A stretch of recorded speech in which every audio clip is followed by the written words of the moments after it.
কোরআন তেলাওয়াত 24 ঘন্টায় একবার কোরআন মাজিদ তেলাওয়াত করবেনই, করতেই হবে, নাহলে কোরআন বিপক্ষে চলে যাবে।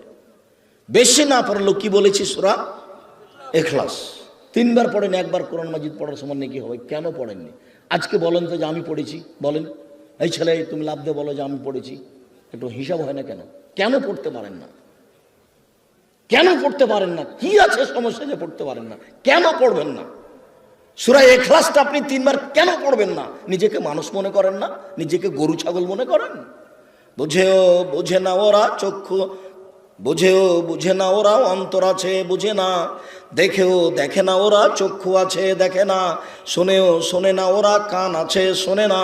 উলায়েকা কাল আনাম, তারা পশু প্রাণীর মতো, তারা গরু ছাগলের মতো, তারা কুকুর শ্রীগেলের মতো, বাল হওয়া যাল বরং তার চেয়ে খারাপ।